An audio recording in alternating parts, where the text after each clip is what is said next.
January 1910. Halley's Comet is about to return. And this time, say scientists, the Earth will pass through its ghostly tail. With each passing week, this mysterious visitor becomes an ever bigger story. Comets have long been linked in people's minds to catastrophes of one kind or another. Plagues, wars, the death of kings. Even some scientists are concerned. A French astronomer, Henri Desolate, warns of dramatic changes in weather. And indeed, just weeks before Halley's arrival, Paris is staggered by the worst flooding it has seen in decades. Desolate's colleague, Camille Flammarion, has an even graver worry.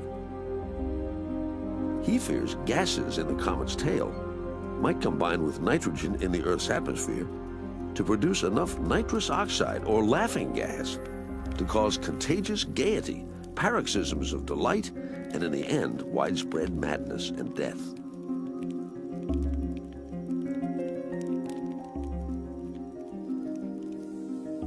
In 1910, comets are almost as mystifying as they were when 17th century British astronomer Edmund Halley realized that one in particular returns to the center of our solar system every 76 years. As Halley's namesake approaches, the excitement, anxiety, and business opportunities grow. But then, when it has come and gone, it is science, not superstition, that claims the day. Using newly developed tools, scientists gather photographic and spectrographic evidence that proves the comet's tail is too diffuse to affect our atmosphere, and that its icy heart is but a tiny fraction of the visible whole. As the 20th century dawns, there's a growing sense that the mysteries of our universe aren't as far beyond our grasp as we once believed.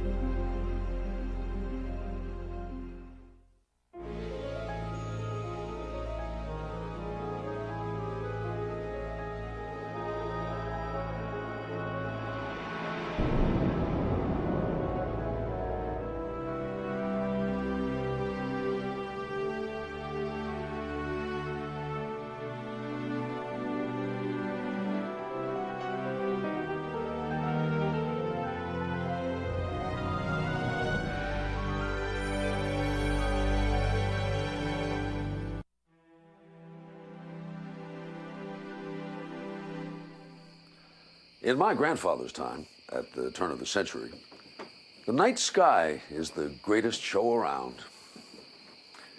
It plays week after week, even on Sundays, assuming the weather holds. Part of its power is its infinite mystery. No one knows where stars come from or why they shine. Few believe we will ever understand what the universe is made of, what the true nature of matter really is. But then, within a few years, all hell breaks loose. There are revolutions in astronomy and physics, and long-cherished ideas are shattered about the nature of the universe, of space and time, and even reality itself.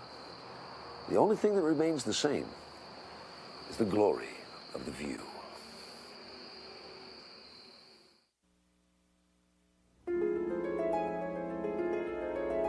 From the moment the telescope is invented, it's our window on the universe. In the 18th and 19th centuries, ever larger and more elaborate telescopes reveal ever more stars.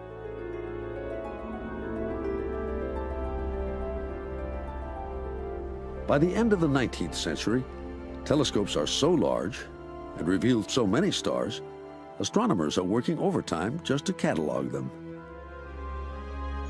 There seems little need to build even bigger instruments if all they can do is find more stars to catalog.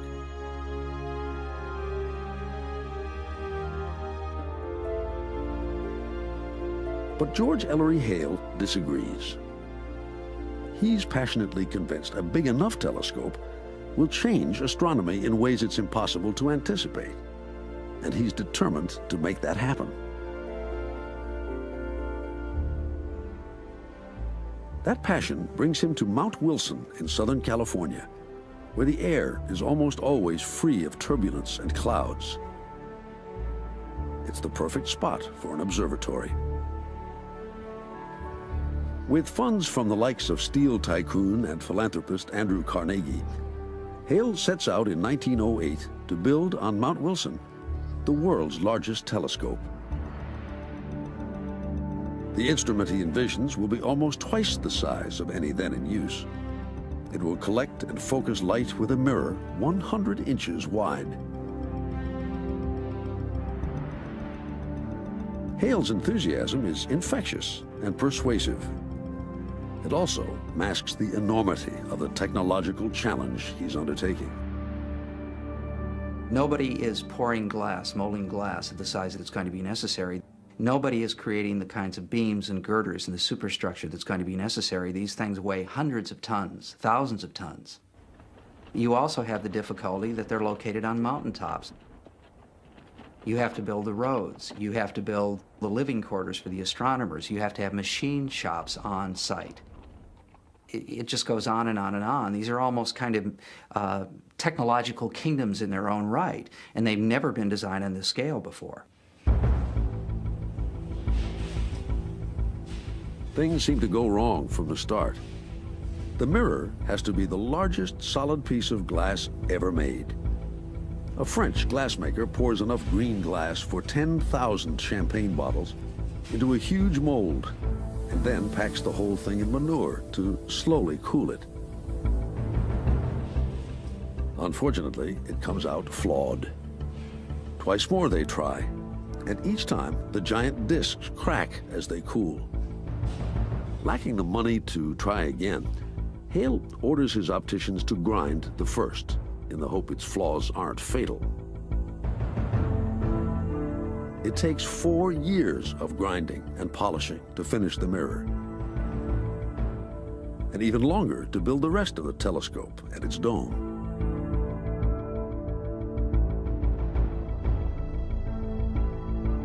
Hundreds of tons of steel and concrete are hauled up the mountain road at a cautious 10 miles per hour. Even at that speed, accidents happen.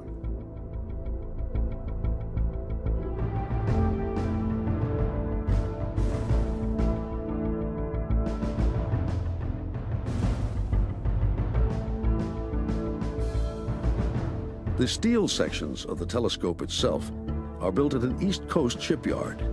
Some are so big they must be shipped by boat to California. World War I has broken out, and German submarines are a constant threat. Long prone to bouts of depression, Hale's worries about the project begin to affect his health. Later on, he admitted that he had been visited by a companion, sort of described as a little green elf who might come to his bed or sit on his shoulder, perhaps to give him advice about how to run his life, how to raise money, who to talk to. It's hard to say. The elf perhaps helped him work out some of this stress. Whatever it is that carries Hale through, on November 2nd, 1917, the 100-inch telescope is finished.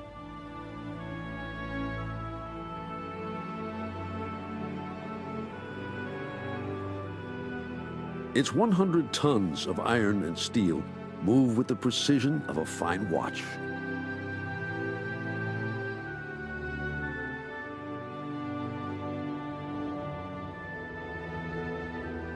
Its 9,000-pound mirror can detect a candle 5,000 miles away. What Hale has built is one of the marvels of the 20th century. It will reign for decades as the best telescope in the world and prove beyond doubt the worth of big telescopes.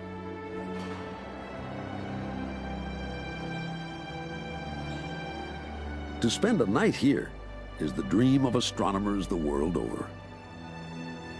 You would open the dome, a kind of rolling like thunder, and you were alone on the mountain with a telescope. It's just you and the universe, or you and God, so to speak.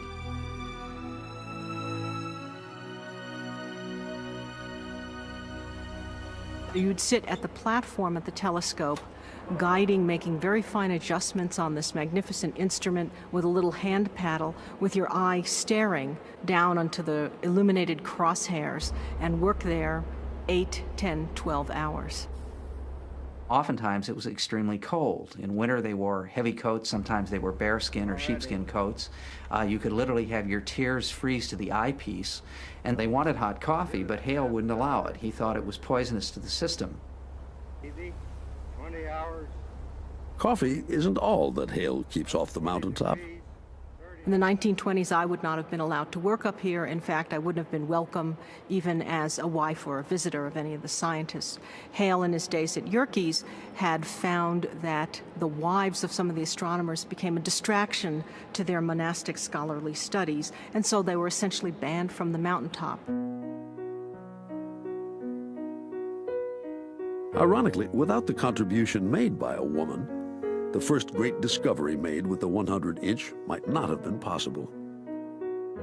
The closest a woman could get to the field was, at the time, at the Harvard College Observatory, where major data collecting projects were in progress. Women were hired on to help to analyze the data, to do all the menial tasks that were below the duties of the men. Henrietta Leavitt is one of a dozen women who studied tens of thousands of photographic plates taken by men at distant observatories.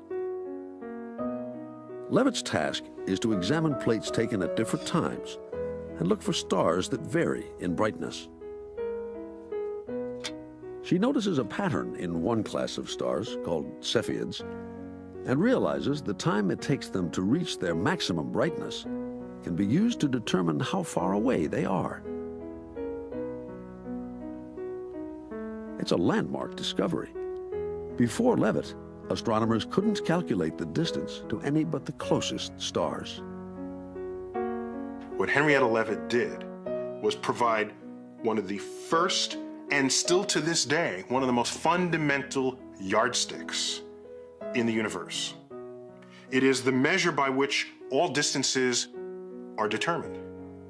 Without that, we'd be clueless.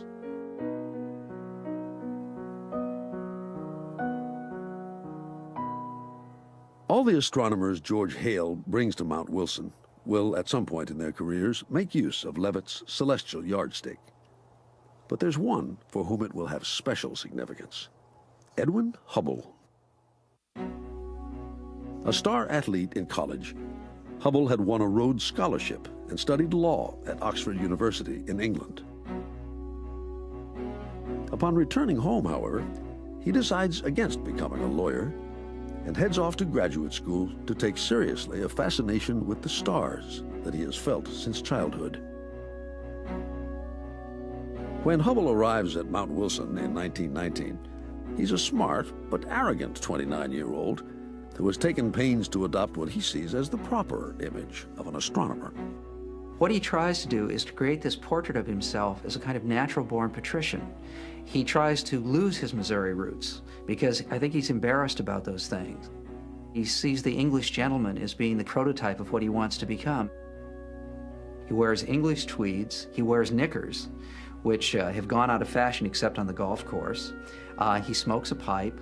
He spoke with an affected British accent. He had dueling scars, which were said to be self-inflicted when whispered among the staff. He loves being separate and apart from his fellow human beings, and he plays that to the hilt. In time, most of Hubble's personality quirks are overlooked because he's an excellent astronomer with a gift for asking the right questions. Hubble wants to unlock the secrets of the nebulae, faint, fuzzy smears of light that have puzzled astronomers for 1,000 years.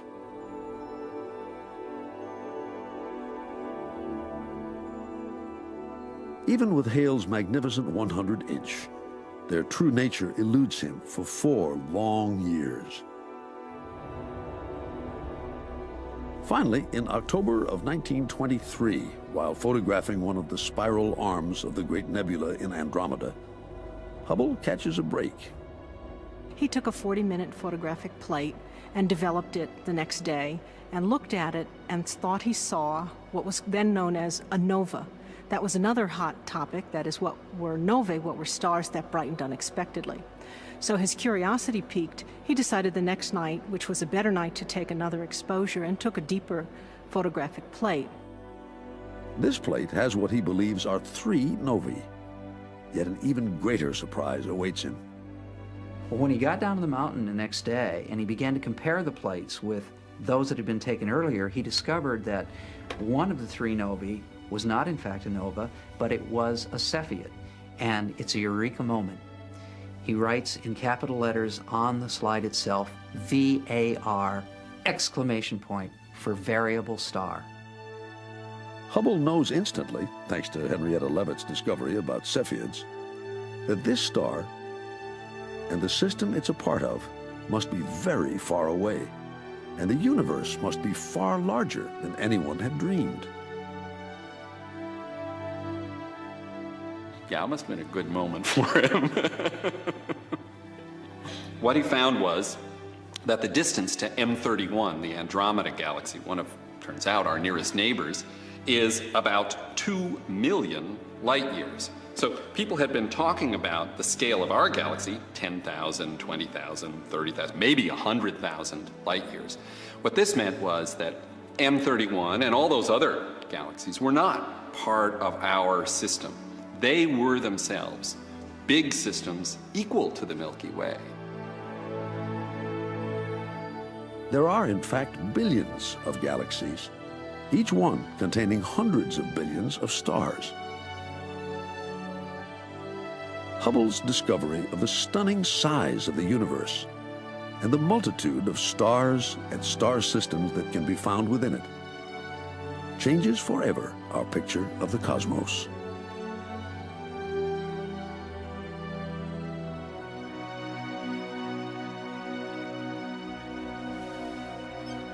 That discovery alone would have made Hubble one of the great astronomers of the century. But he continues to study distant galaxies and makes an even greater discovery. For 5 years, he gathers data on the movements of galaxies, recording where they're headed and how fast. If a galaxy is moving away, its light is stretched. The interval between wave crests gets longer. The light appears redder. The faster it's moving, the redder the light. If a galaxy is moving closer, the light is compressed and appears bluer. After many years, Hubble could sit down and look at this great quantity of information, and he plotted a chart. He plotted for the nebulae the motions against the distances, and he found something truly amazing, a straight line. He found that the distance of a galaxy is proportional to its velocity. So as you go twice as far out, turns out the velocity is twice as big. You go 3 times as far out, the velocity is 3 times as big. We live in a world, I mean, a big world, and a universe where everything's rushing apart, and it's happening in a way we call Hubble's law, where the velocity is proportional to the distance. An expanding universe. How could that be when the whole history of human thought assumed, just took for granted, that the universe is this fixed thing, and how could it change? The universe is everything. How could it have an evolutionary path? Because if you had an expanding universe, that might mean it had a beginning. It might mean it'll end. This is a discovery for the ages.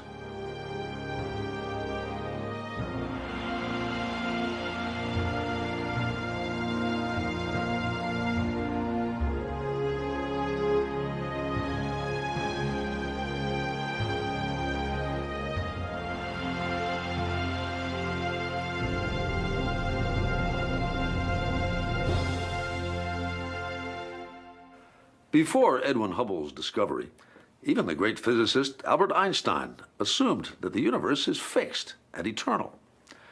His original equations for general relativity had predicted a changing cosmos, but Einstein was unable to believe his own theory. So he added what he called a cosmological constant to bring the universe to rest. Years later, in 1931, Einstein travels to Mount Wilson to meet Hubble. While there, Einstein declares that his cosmological constant is the greatest blunder of his scientific career. Of course, by this time, Einstein can afford to admit to a mistake or two. He's already renowned as one of history's greatest scientists, the man who redefines gravity, space, and even time.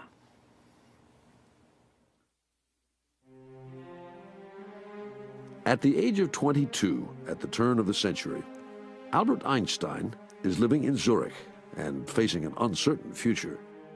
He dreams of becoming a professor of physics, but he can't get a job. He has alienated most of his college teachers, and they won't give him the recommendations he needs. In early 1902, he moves to Bern. He's tired of scraping by with what he can earn giving private lessons, and a friend's father has offered to help him get a job there. It's with the Swiss Patent Office. He's a technical clerk, third class, reviewing applications for patents on new inventions. Einstein was a perfect fit for his patent work. And those patents that he considered were, in my view, absolutely formative of his scientific style. He'd sit down every day with stacks of documents, and his job was to strip away all the complications, to take a patent like this and figure out, did this violate the basic laws of physics? What was its central idea? Was it that central idea new, or was it something that had been known? And those sorts of decisions, which he made every day, looking at these new devices, shaped his sense of how to strip down a physical problem down to its absolute essentials. What are the principles? It's this same approach that compels Einstein to re-examine fundamental assumptions of classical physics, including ideas about space and time that seem to everyone else inescapable.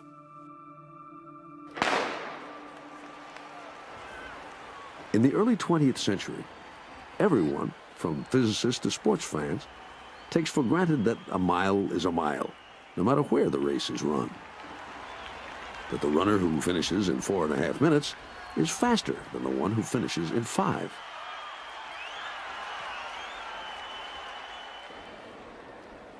Common sense tells us that time and space are the same everywhere and for everyone.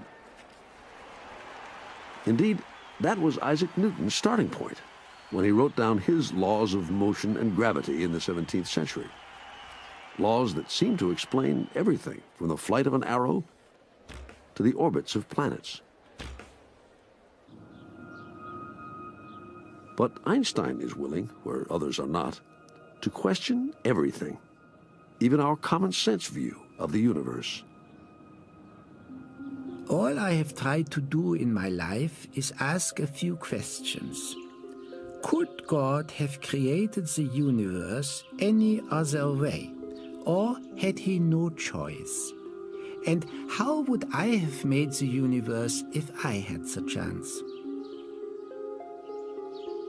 Einstein is driven to ask such questions by a problem he sees with the traditional description of light.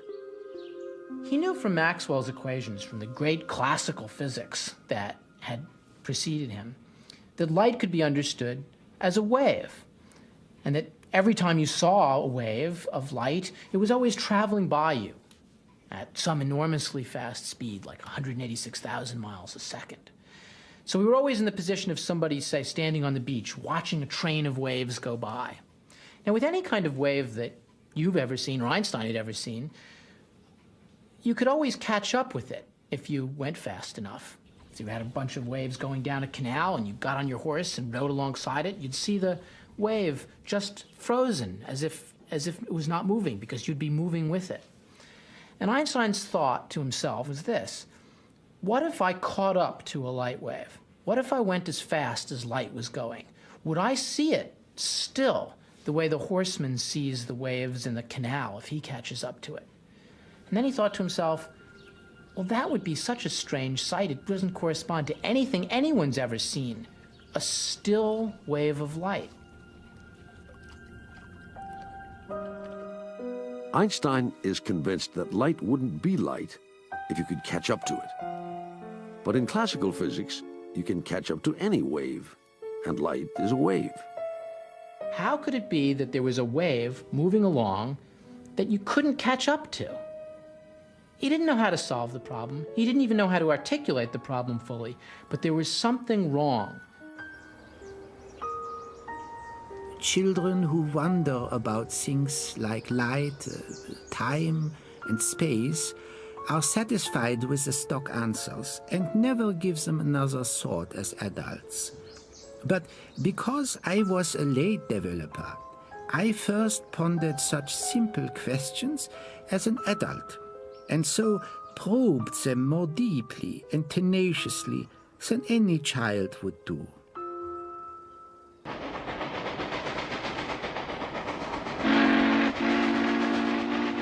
In order to simplify the problem he sees with light, Einstein uses a series of thought experiments that take place only in his imagination, like a journey on a train. From James Clerk Maxwell's equations, we know that the light reflected from my face traveling toward this mirror must move at 186,000 miles per second. Okay, Einstein said, but what if the train were moving at the speed of light?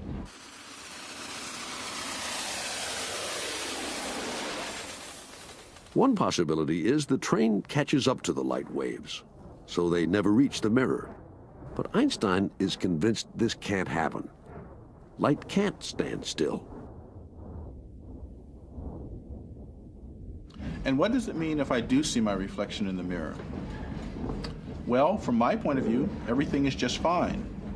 But for the person standing outside of the train, there's a problem. That person sees the train moving by at 186,000 miles per second, and therefore the light reflected from my face traveling toward the mirror must be traveling at twice that rate, or 372,000 miles per second. 372,000 miles per second is the speed of light added to the speed of the train carrying the light. Physicists have added speeds this way since the days of Galileo. But Einstein concludes this simple adding of velocities is wrong, because the speed of light never changes. It's always 186,000 miles per second, even if its source is in motion. Whether on or off the train, you have to get the same measurement for the speed of light. The stunning consequence of this is that someone off the train measures rulers on the train as short and clocks on the train as running slow. In a flash of brilliance, Einstein proposes that distance and time are not absolute, that a foot and a second measured on the train are not the same as a foot and a second measured off. Distance and time are relative. Hold on. We're taking off. Fortunately, this phenomenon is only noticeable close to the speed of light.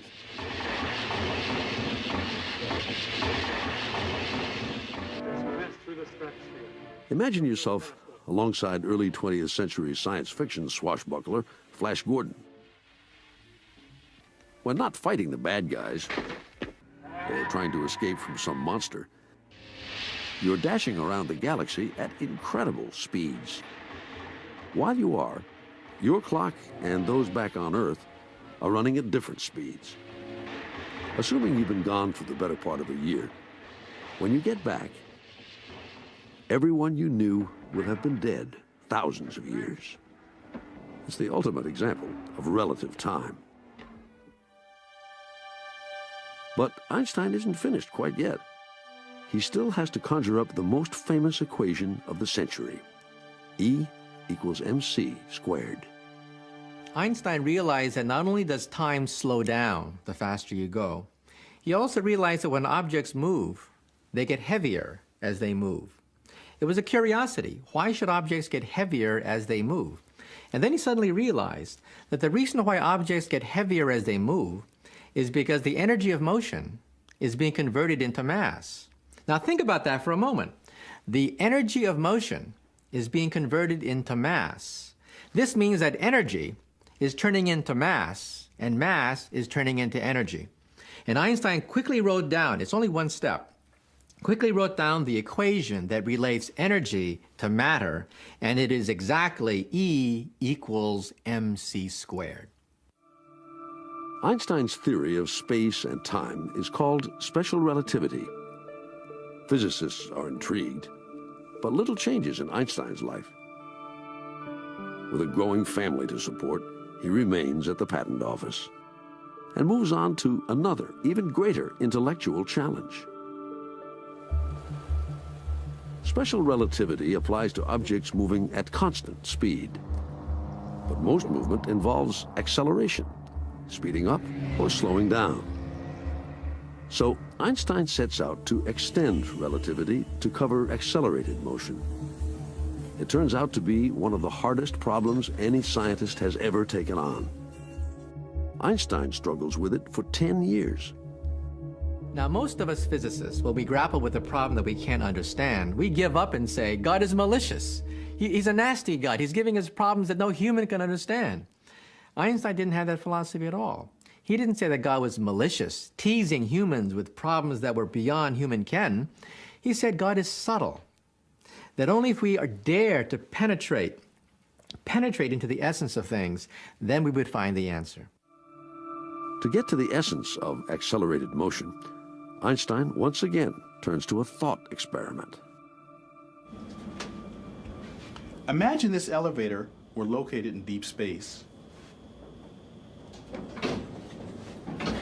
and uniformly accelerating upward.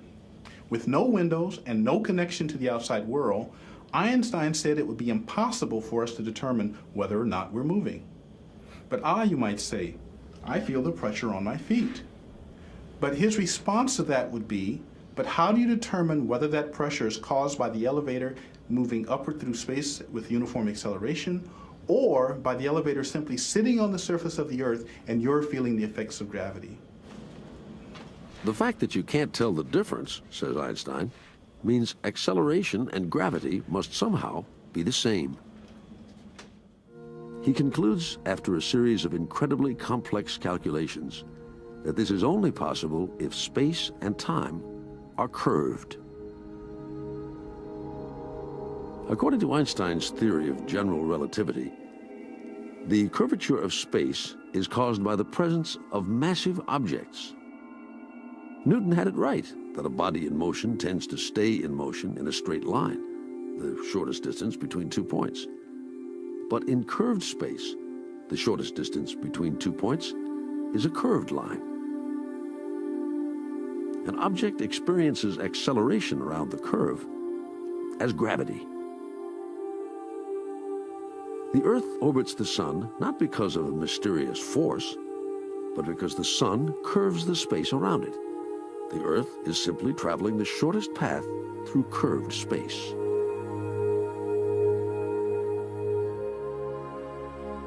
Einstein's theory of general relativity perfectly describes the motions of planets, stars, and galaxies, both in space and in time.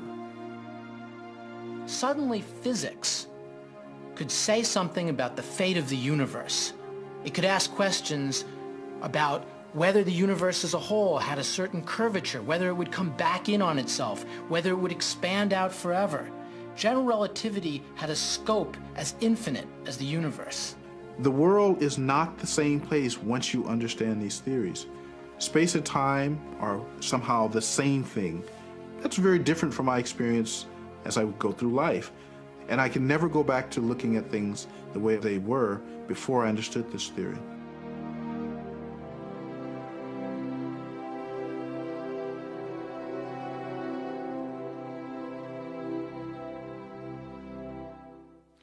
In 1921, Albert Einstein is awarded the Nobel Prize for Physics. But it isn't for his work on relativity. Apparently, that's too weird for the awards committee to accept. Instead, Einstein is honored for other contributions, including a paper on the nature of light. This paper ultimately leads to a second revolution in physics, only this time it's too weird for Einstein himself to accept. It's called quantum mechanics. Quantum mechanics comes out of the struggle to understand the structure of atoms. What physicists in the early 20th century learn is that in the world of the very small, the seemingly impossible is commonplace. Things don't exist until someone looks at them. We're unable to say exactly what path something takes to get from point A to point B. Uncertainty and chance are woven into the very fabric of existence.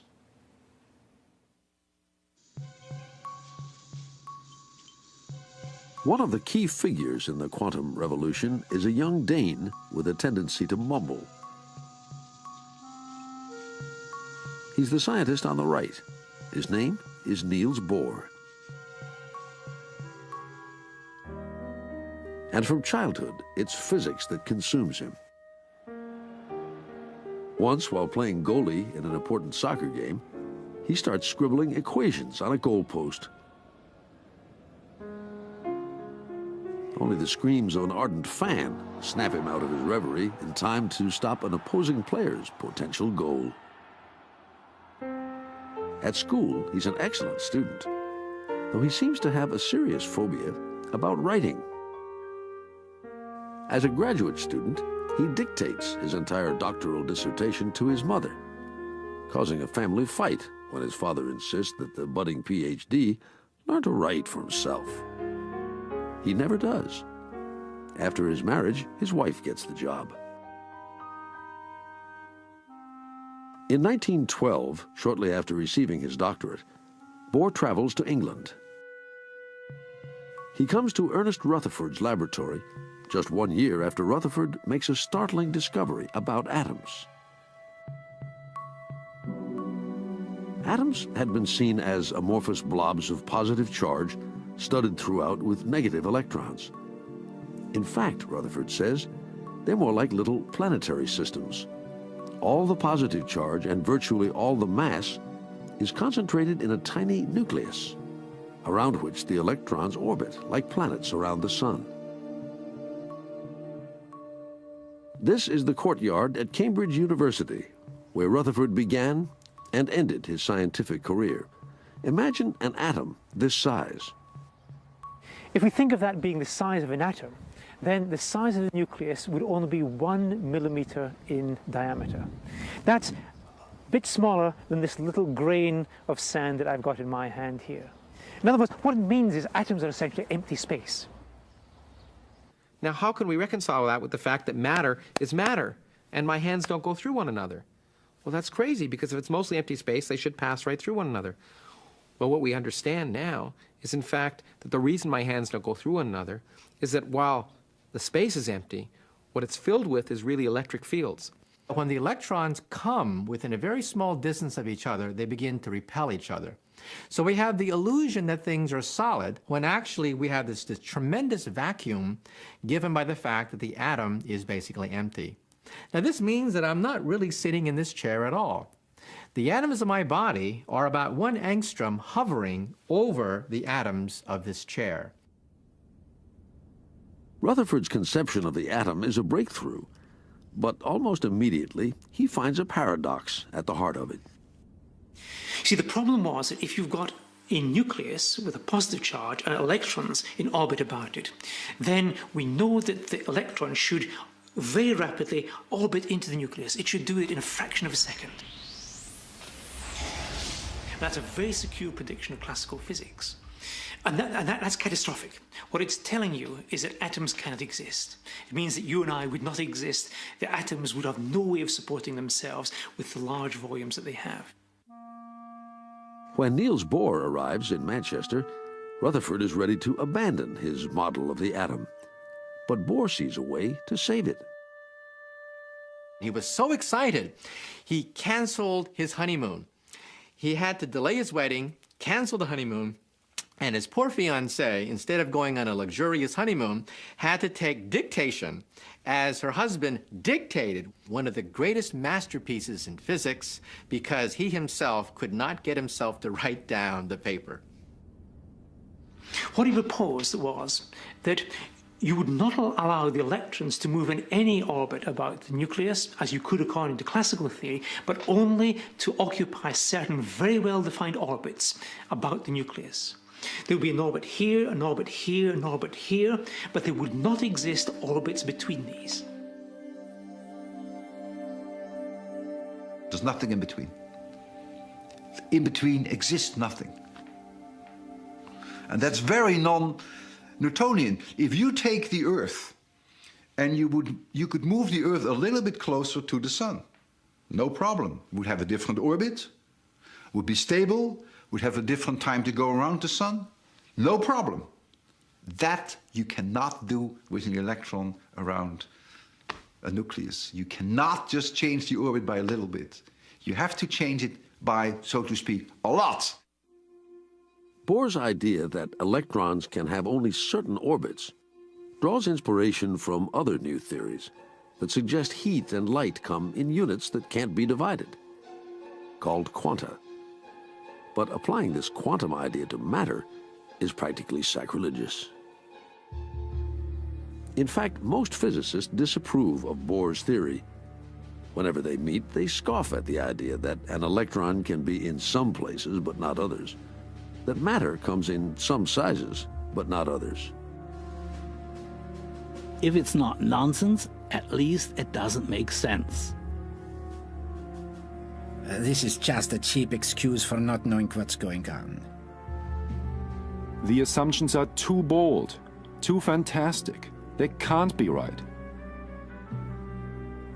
In time, two camps emerge.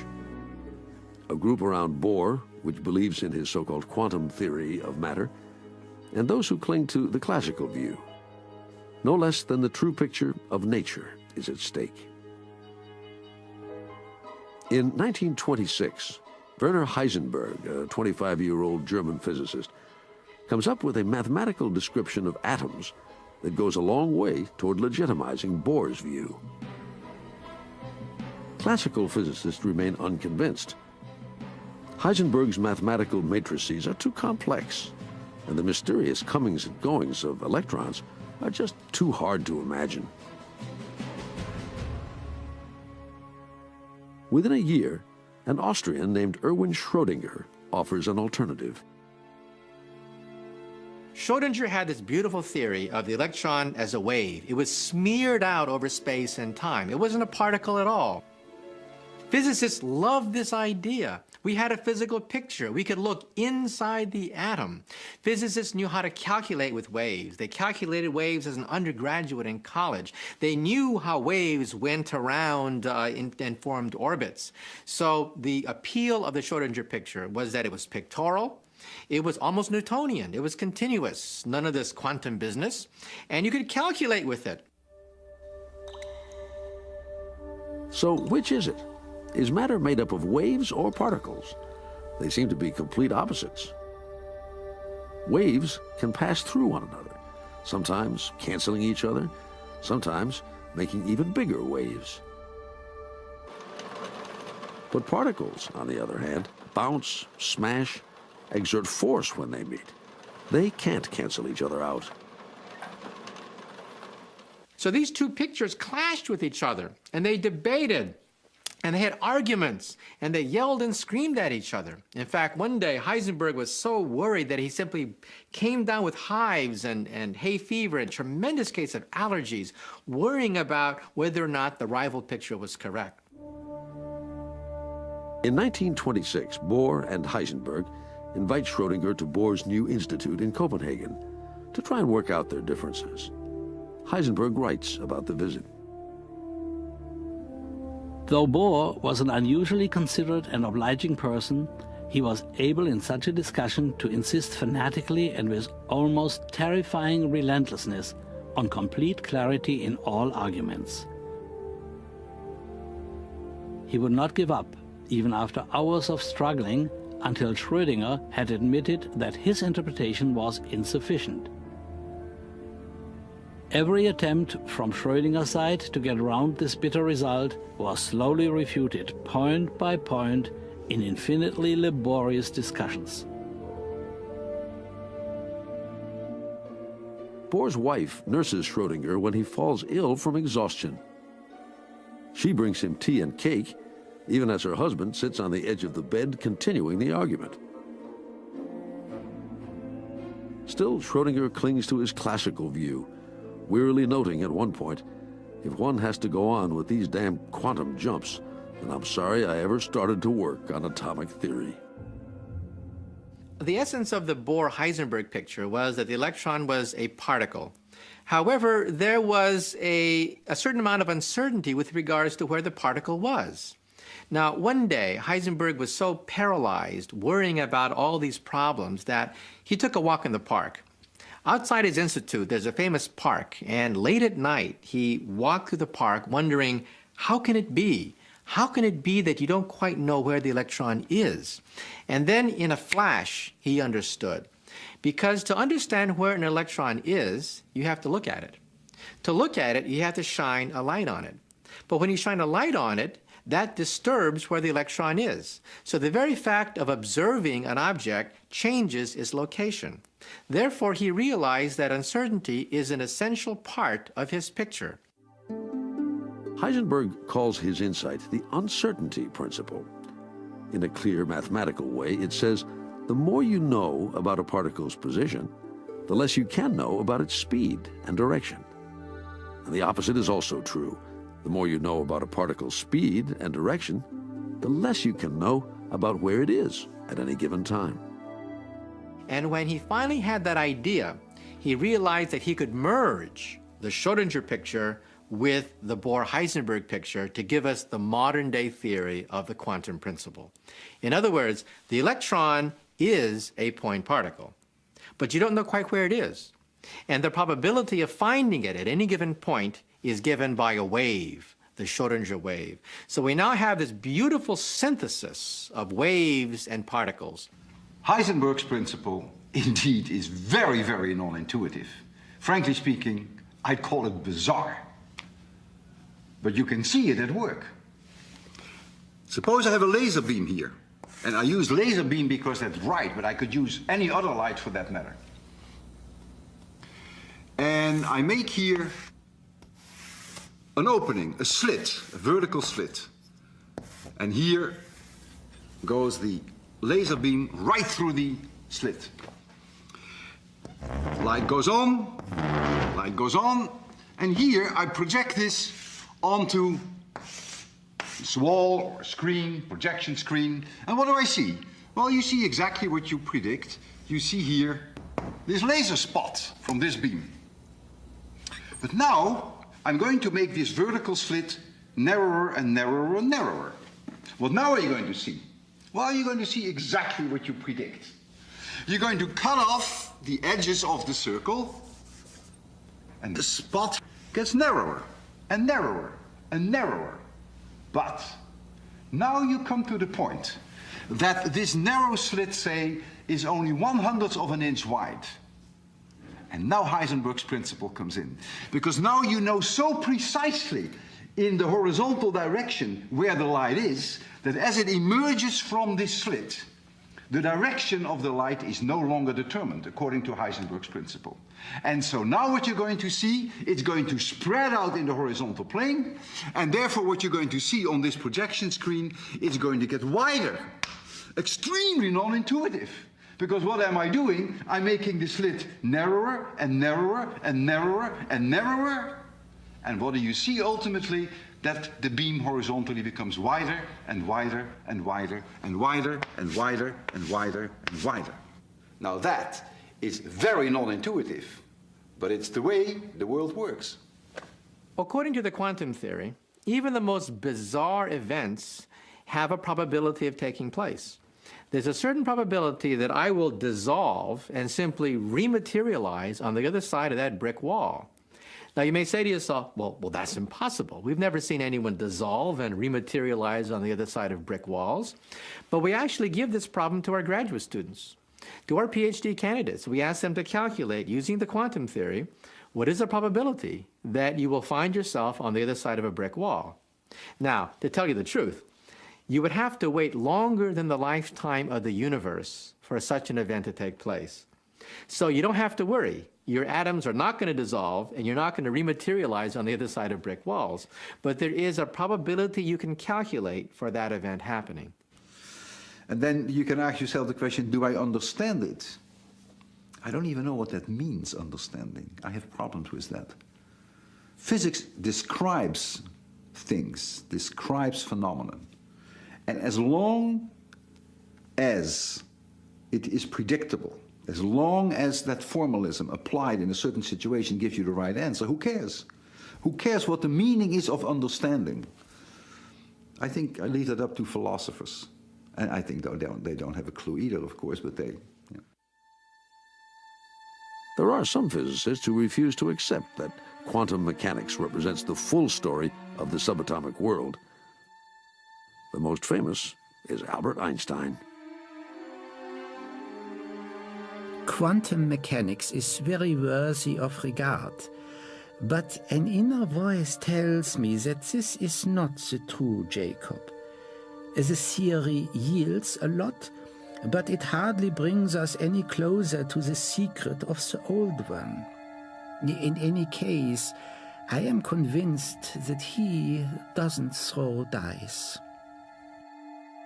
He couldn't believe that there were big patches of the world about which we could not know.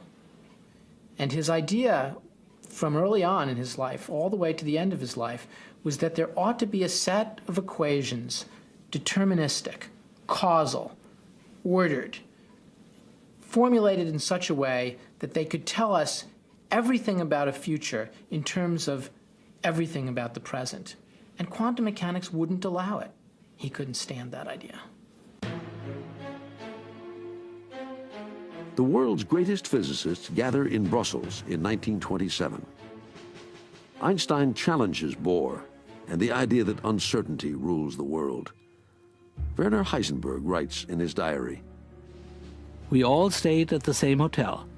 The discussion usually started at breakfast, with Einstein serving us up an imaginary experiment by which he thought he had definitely refuted the uncertainty principle. In the course of the day, we would have discussions on the matter, and as a rule, by supper time, we would have reached the point where Niels Bohr could prove to Einstein that even his latest experiment failed to shake the uncertainty principle. Einstein would look a bit worried, but by next morning he was ready with a new imaginary experiment more complicated than the last." One of Einstein's challenges is so clever, it has Bohr deeply concerned for the future of quantum mechanics. Physicist Leon Rosenfeld writes, Bohr did not see the solution. I shall never forget the sight of the two antagonists leaving the hall. Einstein, a tall, majestic figure, walking quietly, with a somewhat ironic smile, and Bohr trotting near him, very excited. During the whole evening, Bohr was extremely unhappy, going from one scientist to another, trying to persuade them that it couldn't be true, that it would be the end of physics if Einstein were right. Bohr spends a sleepless night in his hotel room before he discovers a flaw in Einstein's argument. Ironically, it involves a subtle application of Einstein's own theory of relativity. Bohr and Einstein are an astonishing pair. In many ways, they loved each other. They loved talking to each other. They loved engaging with each other's ideas. And yet they wanted such utterly different things from physics that they never really could see eye to eye. God does not throw dice was Einstein's unshakable principle, one that he would not allow anybody to challenge. To which Bohr could only counter, nor is it our business to prescribe to God how he should run the world.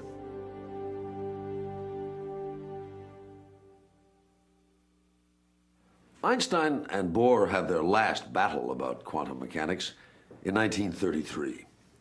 By this time, both relativity and quantum theory are almost universally accepted by physicists as the most powerful ideas they have for explaining the world. Now, attention shifts to another challenge, figuring out what goes on inside the atom. Physicists want to know what holds the nucleus together. They want to know if protons, electrons, and the newly discovered neutrons make up everything in the universe, or if these particles are made up of something even more fundamental. In the process, what begins as an intellectual quest turns out to have explosive consequences.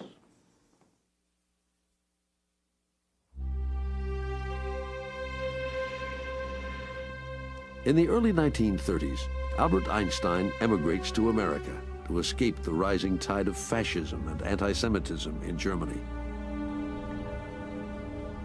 Before the decade ends, many of Europe's finest scientists are forced to make the same journey. Among the last to leave is Niels Bohr. He arrives in the United States in 1939, bringing with him stunning news. In Hitler's Germany, two scientists have split an atom of uranium, releasing in that moment some of the tremendous energy bound up in matter. Using simple equipment widely available, they produced the first evidence from a controlled experiment of Einstein's famous equation, E equals mc squared.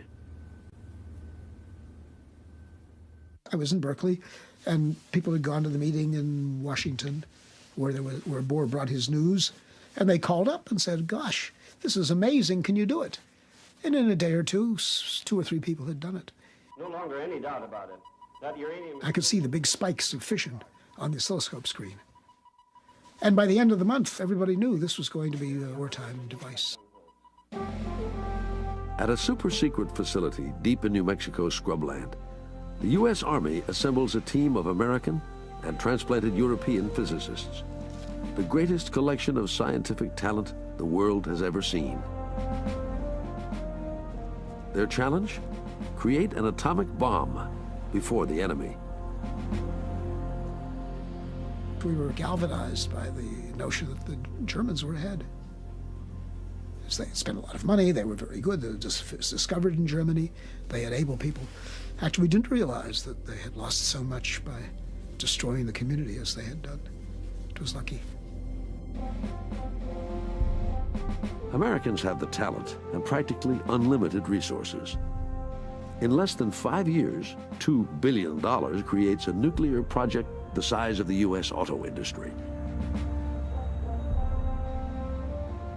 Yet until the very end, no one can say for sure the product of all this effort will work. The basic physics was known. The quantum principle was known. Relativity, E equals mc squared, was known. The chain reaction was known. But it was not known how to put it all together. So these physicists, some of the brightest minds of the world, were concentrated at Los Alamos not to discover new physics, because that was already done by the Bohrs and by the Einsteins. They were assembled to see whether or not it would actually work. When I first brought the plutonium sphere in contact with a high explosive, I was quite scared about high explosive. And Roger Warner, who was in charge of that particular assembly, he was calm, and he said, don't worry about it. He said, you can't run very far in a millisecond anyhow, so you'll never know what happens if it goes off wrongly.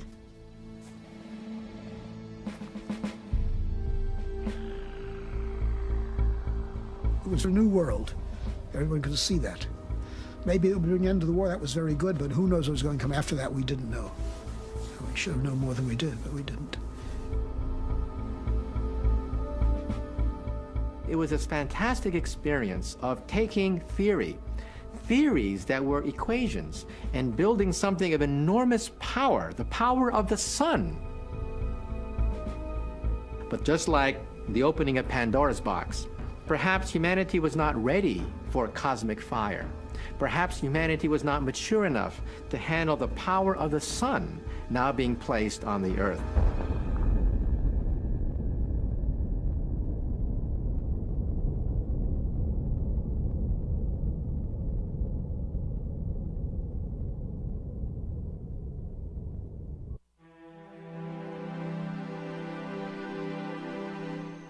There's a universe up there that we can't see with our eyes, even if we have something 1,000 times larger than this. We have to turn to a different kind of telescope, one without lenses or mirrors or any of the other things astronomers have relied upon for centuries.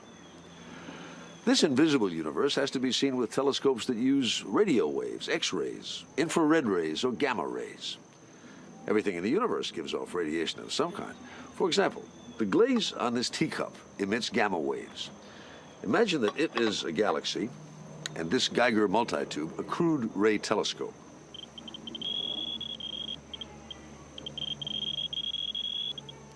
In the second half of the 20th century, astronomers start exploring the heavens with instruments that are sensitive to a number of different forms of radiation. And when they do, it's like lifting a veil from the face of the universe.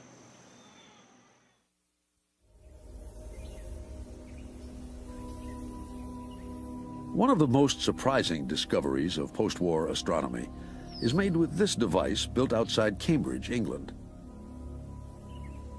It may look like 4.5 acres of laundry line, but it's really a radio telescope. As the Earth rotates, miles of antenna wire receive radio signals day and night. When it goes into operation in 1967, Jocelyn Bell gets the task of running it. Within months, the young graduate student notices something she's never seen before. It's a funny blip on one of the long rolls of chart paper used to record what the telescope sees. The first few times I saw it, I just put a question mark by it and passed on. But I think the human brain stores problems. I think mine does anyway. Things that it can't resolve, things that it can't cope with. Because this curious little signal occupied about 1/4 of an inch in 400 foot. And yet somehow my brain stored that, way back somewhere, but it stored it.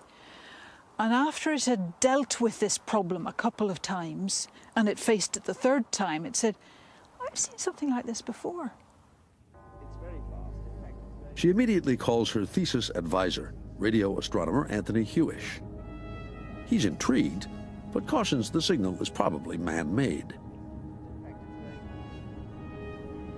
Bell goes back to her charts and figures out when the signal should come again. She sets her instruments to record a more detailed image and discovers the signal is a string of pulses exactly 1 1/3 seconds apart. Never before has a telescope of any kind found something like this. It's a complete mystery. Heavenly bodies don't just pulse on and off. Look at the sun. The sun doing this. Look at the moon. Is the moon doing this? Look at all the stars in the sky. Look at them with your naked eye. Have you ever seen one go? Nothing, right? And one way out, it didn't explain everything, but one way out was to say, well, maybe it's little green men sending a signal to us.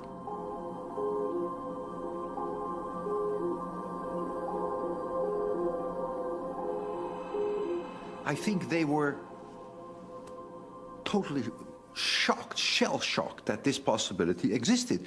They realized it would be the discovery of the century. If we get in touch, somehow receive signals from civilizations. What do you do if you have really picked up signals from another civilization? Do you tell the president, the press, or the Pope first?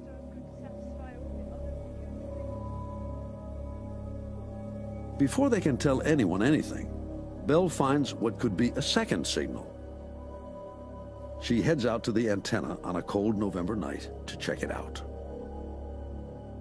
And I came out on my scooter, slithering all over the place on the ice. And when I got here, the machinery wasn't working properly because of the cold. But I flicked switches, I kicked it, I cursed it, I breathed hot air on it, and I got it to work for 5 minutes. And it was the right 5 minutes, and it was the right setting so as it was looking at the right bit of sky. And in came whoop, whoop, whoop, whoop.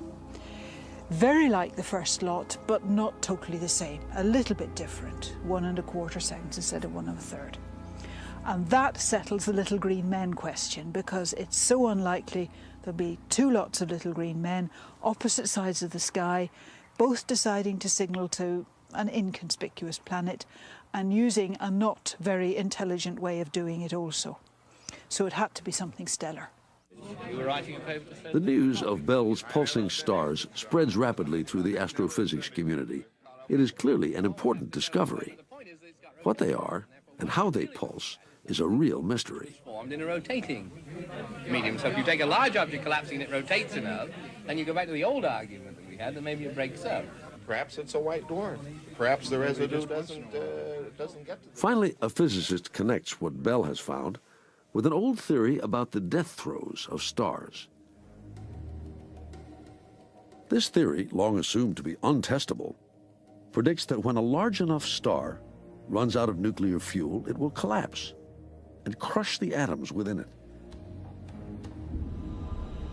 What's left is like nothing else in the universe, an incredibly dense object made almost entirely of neutrons. Every open space that you can think of between electrons in the atoms is squeezed out, and it becomes one huge nucleus. And the electrons are pushed into the protons, forming neutrons. That's why we call them neutron stars. A neutron star has typically a radius of about 10 kilometers, 6 miles. But the amount of matter in a neutron star is a little bit more than the total mass, the total matter that we have in the sun.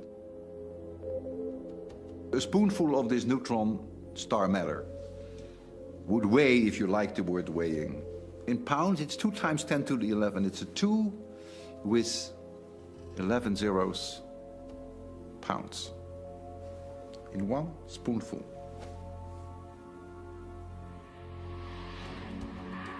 Neutron stars can rotate up to 700 times a second. As they do, their powerful magnetic fields rip through space, blasting radio waves outward like a galactic lighthouse. It's that beacon that Jocelyn Bell sees with her radio telescope.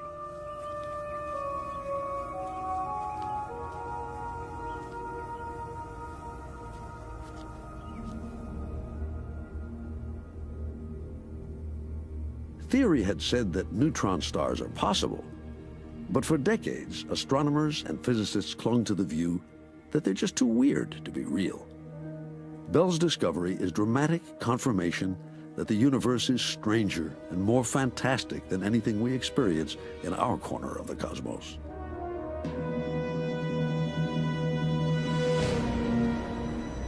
The reality of neutron stars stirs excitement that black holes may also be real. They are perhaps the most fantastic and unlikely prediction ever made by physicists.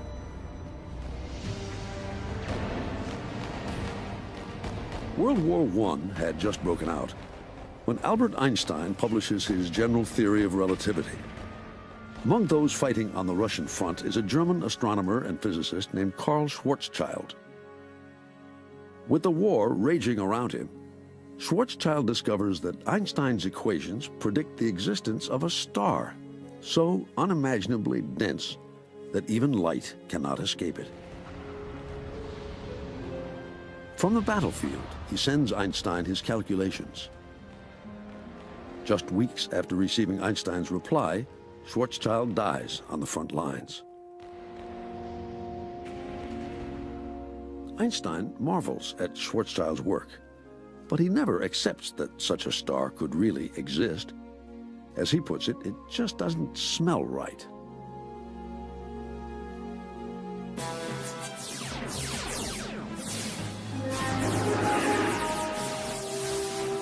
Through the 1960s, most scientists agree with Einstein.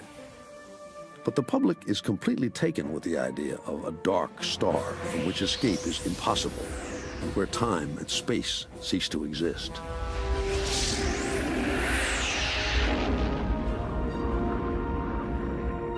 We are falling.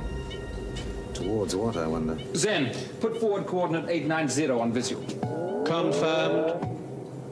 But there's nothing there. Zen, use long-range intensifier. 3 guesses, if you need them. A black hole. My God. We're falling into a black hole. The existence of a real black hole is almost impossible for physicists to accept. Yet many have to admit that the process that creates neutron stars should also create black holes. When a star has burned up all its nuclear fuel and there is no longer heat that pushes it out, that the core collapses and it can form a neutron star. This collapse can be so strong, depending upon the original mass of the star, that it overshoots and doesn't become a neutron star, but become even smaller. And then it can become a black hole. If you take the Earth, to give you an example, and you take a vise, if you could make a vise and you squeeze the Earth has a radius of 6,400 kilometers. If you could make the radius 3 centimeters, the Earth would become a black hole. 3 centimeters, this big. Then it would automatically further collapse onto itself. Nothing could stop it, and it would become a black hole. And you could never, light could never leave it, radio waves could not leave it, because they all go with the speed of light.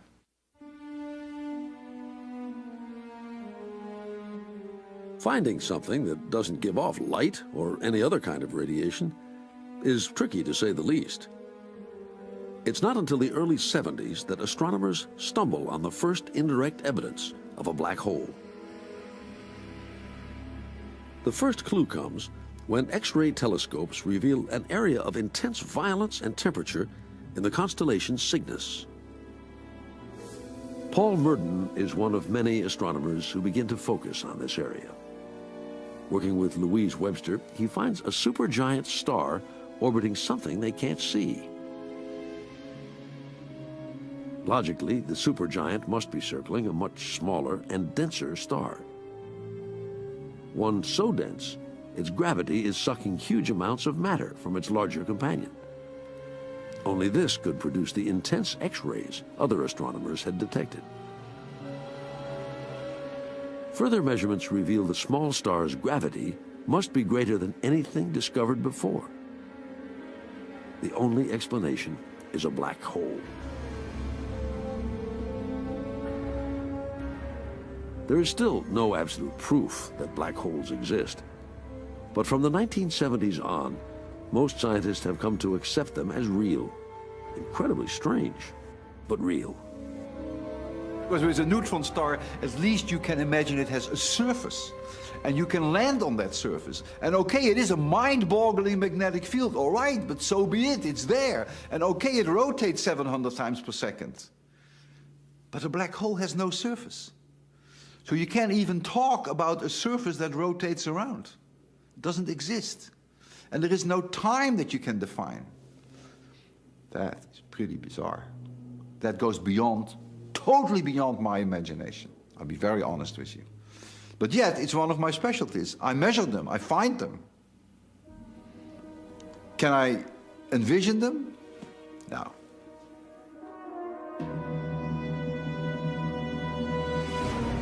Current theory holds that there are billions of black holes in the universe, including enormous ones at the center of most galaxies.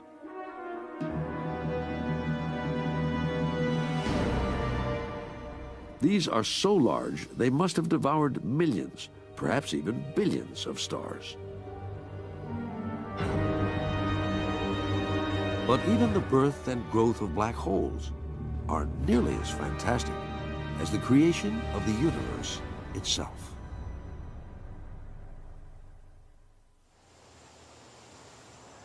For most of human existence, the question of how everything began is one that only religion dared to answer. But with Edwin Hubble's discovery that the universe is expanding, some scientists begin to believe that they too might have something to offer. Their reasoning goes something like this. If the universe is expanding, then in the past it must have been smaller. Go far enough back and everything must have been crunched together at a point of infinite density. Our universe began, they suggest, when that point exploded, creating the expansion we still see today. This vision comes to be called the Big Bang theory of creation. At the start of the 1960s, scientists are equally divided between this Big Bang theory and a competing notion that the universe is eternal, called the steady state theory. But there's no real hard evidence for either one. In fact, almost no one expects the debate will ever be resolved. In the early 60s, Robert Dicke, an astrophysicist at Princeton University, comes up with what he thinks is a way to test whether or not the universe started with a Big Bang. He's convinced that if it happened, the entire universe should be filled with radiation left from the moment of creation. Bob Dicke's reasoning was quite interesting. He reasoned that if the universe had gone through this Big Bang phase, it must have been very hot and very dense, and there must have been a lot of heat radiation, very high temperature. And he couldn't find any theoretical way to get rid of this radiation. It must still be around. It's cooled off because the universe expanded, but it must still be around and in the microwave band, the band where radar works. It's a truly amazing possibility. 15-billion-year-old heat transformed by the expansion of space into low-level radio static that permeates every corner of the universe. If it's there, the only cosmological theory that can explain how it got there is the Big Bang. Nice thing about Dicke's theory is Dicke convinces David Wilkinson and another young physicist to build an antenna and search for this cosmic background radiation. on a very specific curve called the black body curve. We weren't in any particular hurry because Bob Dicke's idea was so original. We weren't too worried about somebody else getting there before we did. So we charged ahead rather slowly. We had no microwave equipment at all. We had to order things new. We went down to Arch Street in Philadelphia and dug around in the World War II surplus shops to find things that were cheap. Bob Dicke is a rather frugal experimentalist, so if we could find it in the junk shop, we did that. This is the antenna that resulted. It's carefully calibrated using super cold helium. While Wilkinson is building it, two other scientists just 30 miles away are setting up an experiment that seems to have nothing to do with the Big Bang. With colleague Arno Penzias, Bob Wilson plans to use this microwave antenna to study our galaxy. He's unaware of Dicke's idea. In fact, he doesn't believe in the Big Bang, but prefers a universe with no beginning or end. I like the steady state. It is philosophically satisfying because there's no end to the universe in the future. It goes on forever in the same sort of state that it is. And there's no beginning for it either. So physicists generally like steady state because they don't like to have a time beyond which they can't know anything. Wilson and Penzias are then just getting started on their scientific careers. They have no desire to confront a problem as difficult as whether or not the universe had a beginning. They just want to make some small contribution to astronomy. Doing science by ourselves was a great new adventure. We sort of had a chance at Bell Labs to become scientists, in the real sense, and make use of this unique instrument. And we really devoted ourselves to it. Wilson and Penzias believe the Holmdel antenna will make a great radio telescope because it's designed to reject all extraneous signals or noise. But from the very first time they use it, extraneous noise is exactly what it seems to be picking up. Every time we started up, we saw the same noise level. Everywhere in the sky we pointed, we saw the same noise level. It isn't a lot of noise, but they fear it's enough to compromise some of their research. So they decide to find out what's causing it and get rid of it. They check to see if it's there at night. They check to see if it's there in different seasons. They check all possible ground-based sources of radio noise. They check the antenna itself and tape all its joints. they double-check every piece of equipment in the system, and the noise is always there.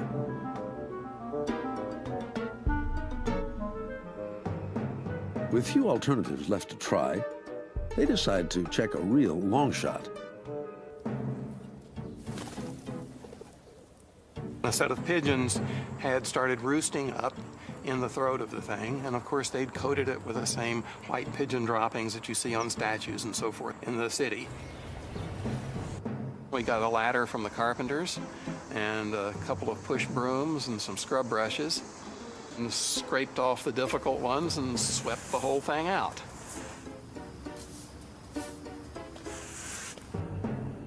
They check again and realize they could have left the pigeons alone. A year of this struggle has left them convinced the antenna is fine. The only possibility left, and it doesn't make sense, is that every corner of the universe is filled with the same noise.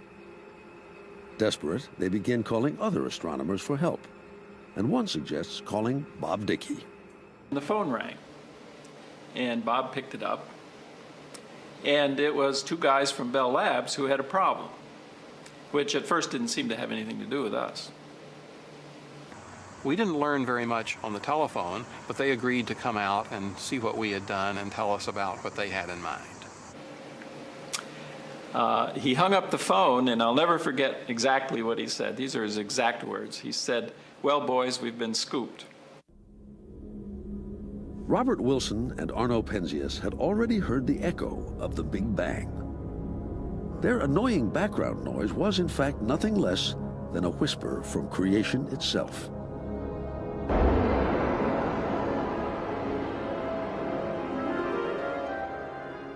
In the beginning, some 15 billion years ago, the universe exploded from a single point.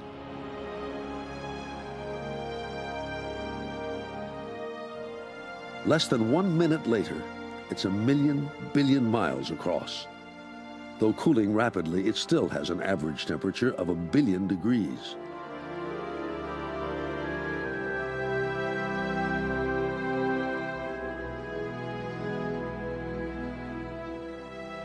The universe continues to expand and cool. Gradually, gravity draws together atoms and then clumps of atoms. It takes 1 billion years before stars form and galaxies are created.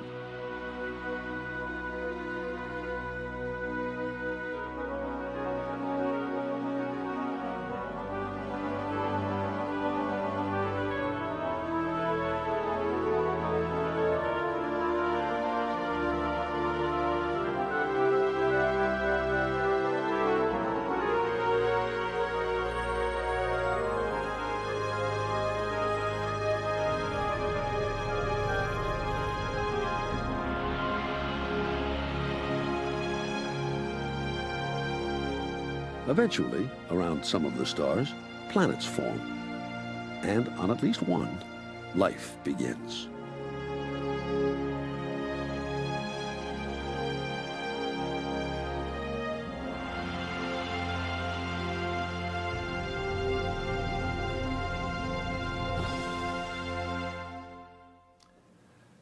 If everything in the universe began in a single point, it's hard not to wonder what it took to go from such ultimate simplicity to all of this. Many physicists believe that at the beginning of time, there was only a single particle governed by a single force. From that starting point, within a tiny fraction of a second, particles like protons and electrons evolved, and forces like gravity and magnetism came into being. But did the universe have to be like this? Could it have turned out any other way? Perhaps if we can work back to the moment of creation, to that ultimate particle and force, we will come to understand why the universe is the way it is, and even to express it in what physicists call the final theory, which it's hoped can be captured in a single equation that can fit on a t-shirt. This may explain everything.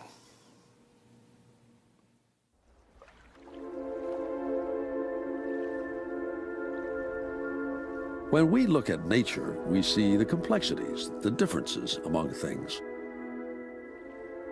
But scientists tend to look for the connections, the simplicity that lies at the heart of it all.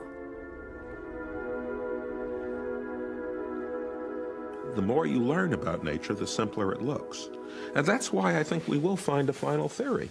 Because although I can imagine things getting infinitely more complicated, complication without end, I can't imagine simplicity without end. The whole progress of physics has been toward a more and more simple description of nature. And how simple can things get? Simplicity must finally terminate. There must be something so simple that we can't imagine anything more simple. But in the years following World War II, physicists are stunned to find their dream of ultimate simplicity slipping away. Experiments meant to reveal simplicity find ever greater complexity.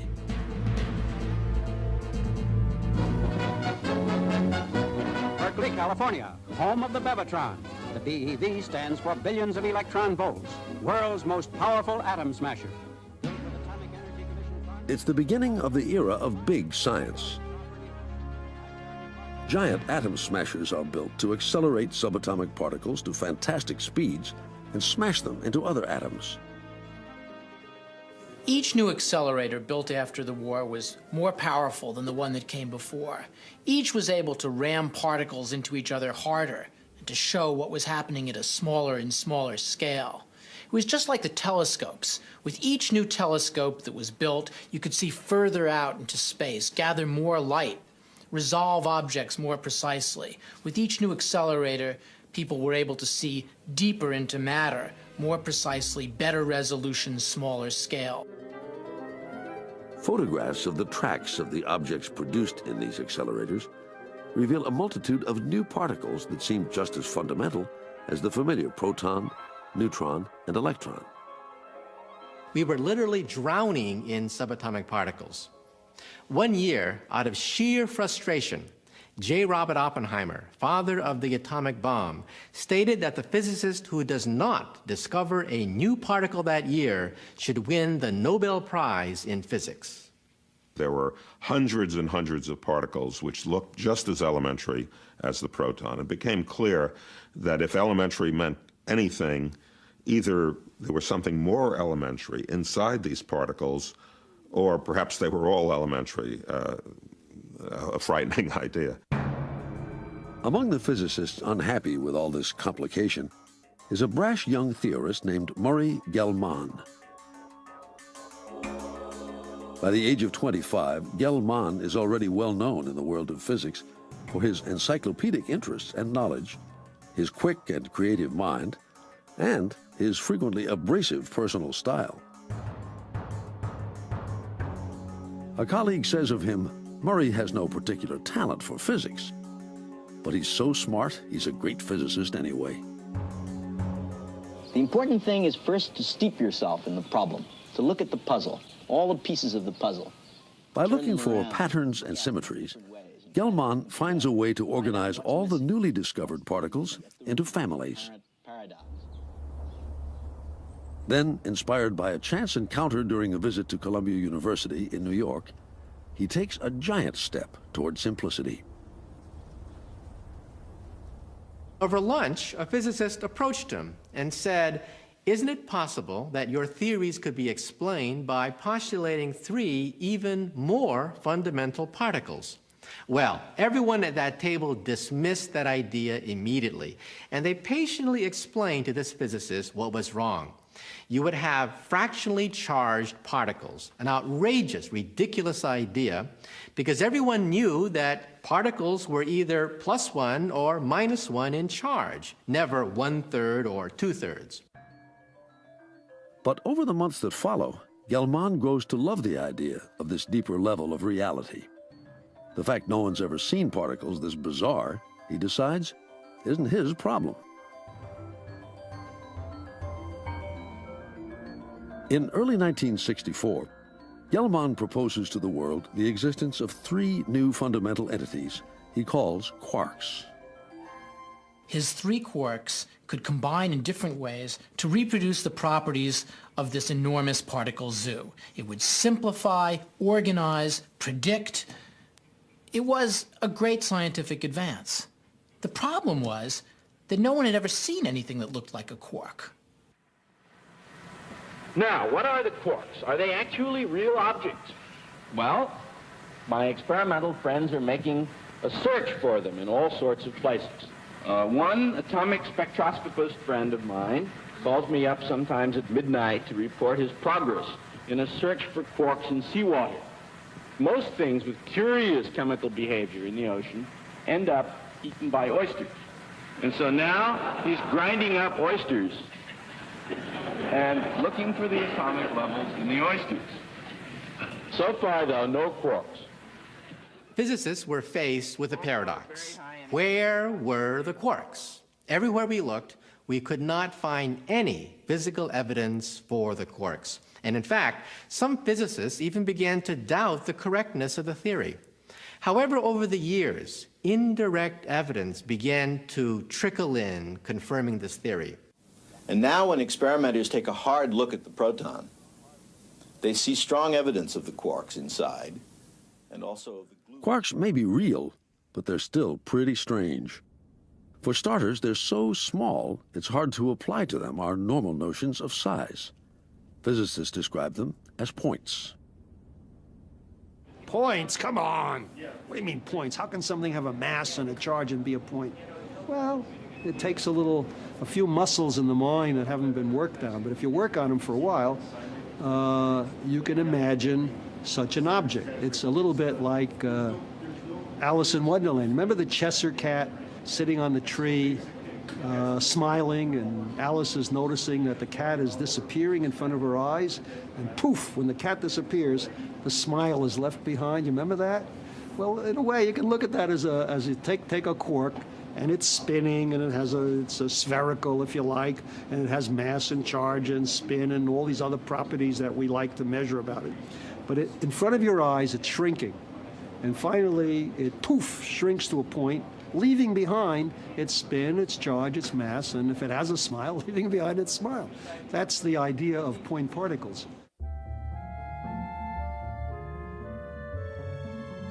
With quarks, physics' journey into the heart of matter takes a giant step toward its goal of finding an ultimate particle from which everything is made.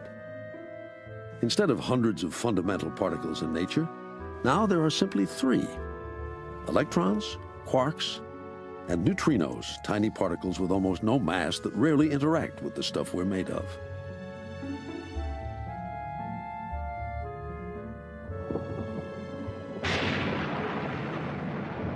The search for a single fundamental particle is matched by the search for a single force that governs the behavior of everything.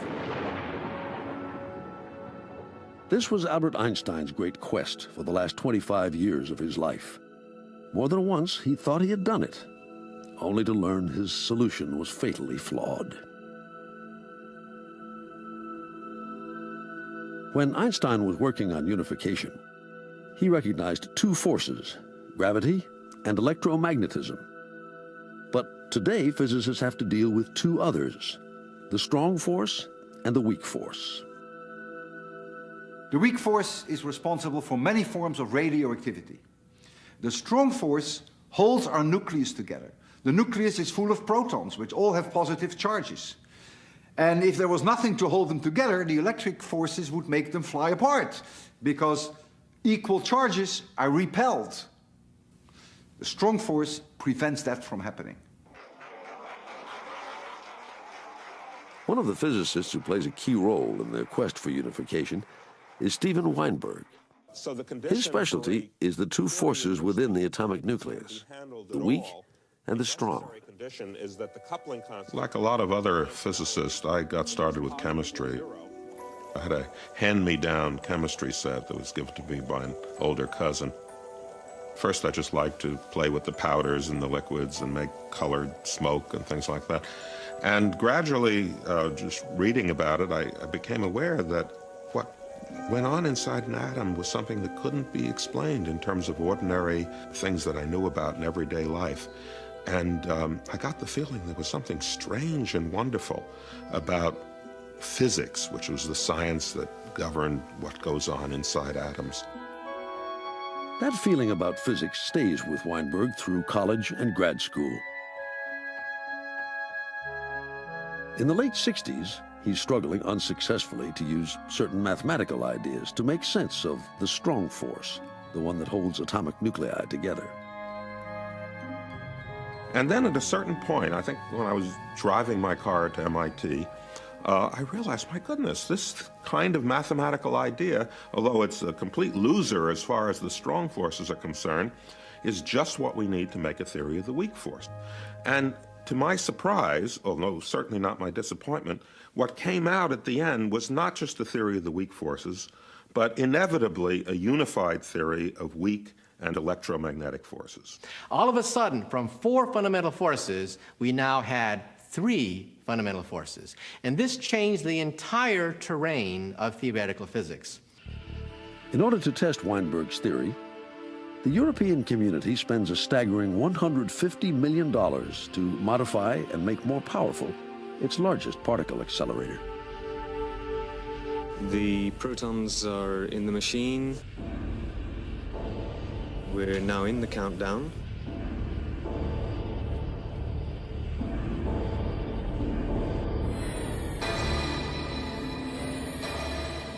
In the subatomic shrapnel created in these collisions lies the evidence that confirms the correctness of the electro-weak unification.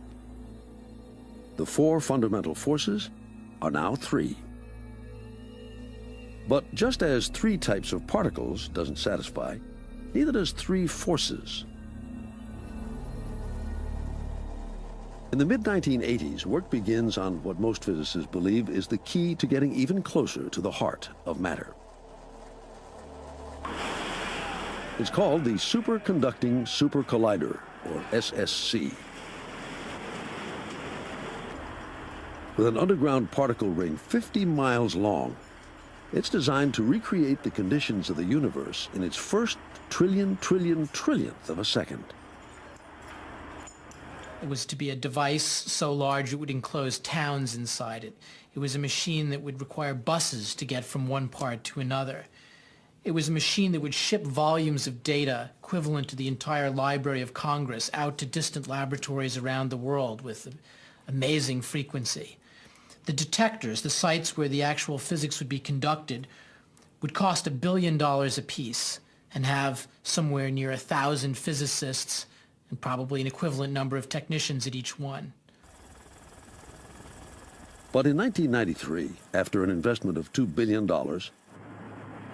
construction on the SSC is halted. Years of escalating costs have eroded congressional support. The message to scientists is, find another way to hunt for the ultimate particle and the ultimate force. Physicists are devastated. When the American particle physics community gambled on the SSC, they had essentially to shut down program after program in the hopes that they could convince the politicians that by making these sacrifices, they should receive the amount of funds necessary to build the superconducting supercollider. When the SSC was canceled, they essentially lost everything.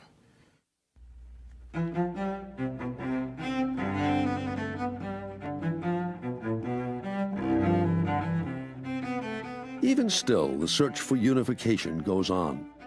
In the 1980s, theorists proposed that at the heart of everything are infinitesimally small, vibrating strings.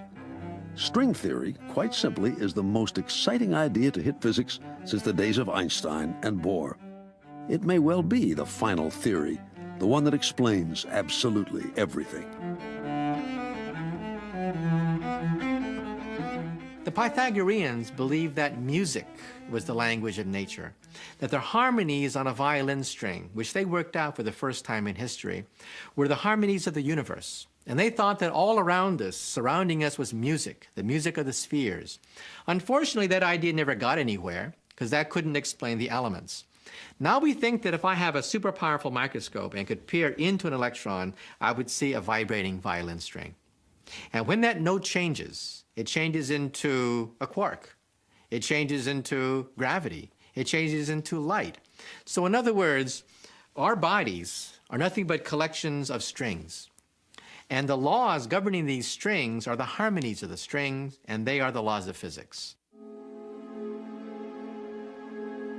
Theorists usually imagine strings as incredibly small, closed loops, more like rubber bands than anything else. Ordinary matter, even space, time, and energy, are nothing more than the vibrations of strings. To physicists, they are beautiful, elegant, simple, everything they dream about. Then when I integrate But the mathematics needed to describe them is anything but. Y, A, B, C, D, my claim is that this thing that I'm writing on this side of the equation is a supersymmetric definition of an index, and the statement is that the topology of the superspace can only be generated by the topology of the bosonic manifold. Mathematics, or theoretical physicists, really is an extrasensory organ. I cannot make myself as small as an atom. I cannot make myself the size of a proton. But with mathematics, I have an accurate representation of that, and then I can use my mind to actually look at those small things. For me, the funny thing... One of the strangest things about string theory is that it only works if there are 10 or more dimensions. Some people say to us, but that's not commonsensical. That violates common sense. Well, why should common sense have anything to do with the universe? Why should the universe care about your common sense? So we physicists are prisoners. We are prisoners of experiment, prisoners of our mathematics, and we simply go where the mathematics, go where the experiments take us. With string theory, they're going way out. They're using mathematics in a way that physicists have never used mathematics before. In 10 dimensions, we can look at the entire Clifford algebra of the Dirac matrices. So we have the identity. They're becoming more and more mathematical, more and more esoteric, unfortunately, and most unfortunately of all, further and further removed from experimental verification.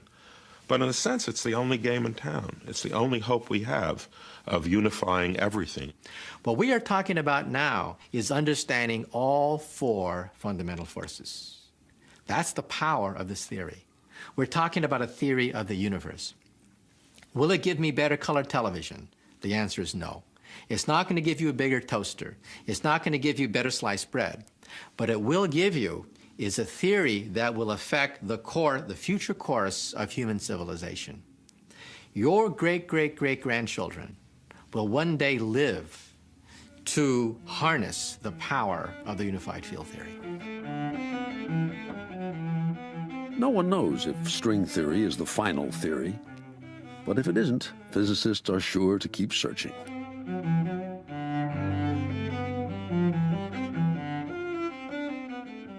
I think it's almost a religious belief that things must somehow very deep down be simple. And that we are to some degree blind and don't see this simplicity, but are searching for it. Now that's what physics has been doing always. Very difficult processes, very difficult phenomena, which seemingly are unrelated, chaotic, through simple descriptions, pull them together and unify them. And that will go on for a long, long time.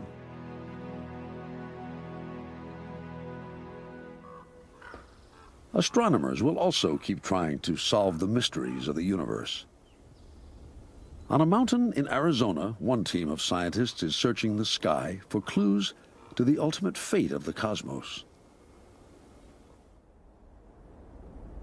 At this and other telescopes around the world, they're measuring light from stars halfway across the universe. And this is supernova. Then Bob Kirshner and his colleagues will use those measurements with Einstein's equations to calculate the approximate mass of the entire cosmos. This is not easy.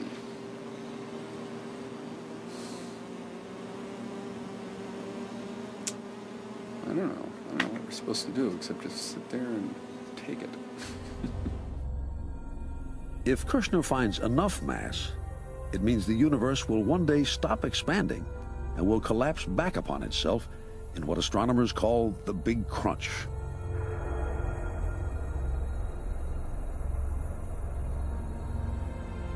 If he finds less than that amount, the universe will expand forever into virtual nothingness. The actual measuring and so on, it's very laborious and it's slow, and you sit there and it takes all night for these photons to dribble in. But the thing that makes it exciting, even thrilling in a kind of quiet way, is that we're after a big question. We're really after a question that people have been interested in for a long time, ever since they could kind of frame the question. What is the fate of the universe? Is it going to last forever? How will things end? These are big questions, and we're really on a path that could give us a concrete answer in the context of how we understand the universe today of which of those possibilities is really the right one. So that's a lot of fun, and it keeps you awake at night.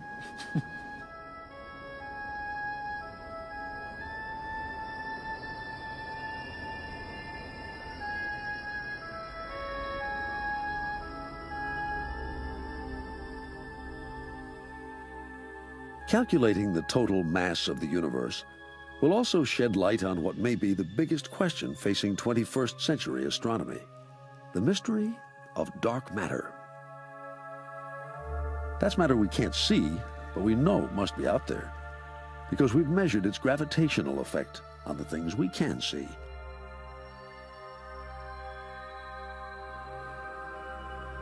Telescopes as disparate as the newly refurbished 100-inch that George Hale built atop Mount Wilson, to the Hubble Space Telescope in orbit around the Earth, will all be enlisted in the years to come in the search for clues about dark matter.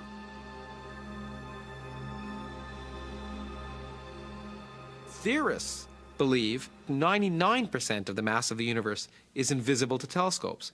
If that's the case, it's like a modern Copernican revolution. Right? Copernicus told us that the Earth wasn't the center of the universe. Okay? Then we learned indeed that the sun wasn't the center of the universe, and our galaxy isn't the center of the universe. Now we're learning that this dark matter, which may be made of stuff which is completely different than anything we see on Earth, is the dominant stuff of creation. That means if you took away you and me and the stars and everything we see in the universe, the real universe would still be there.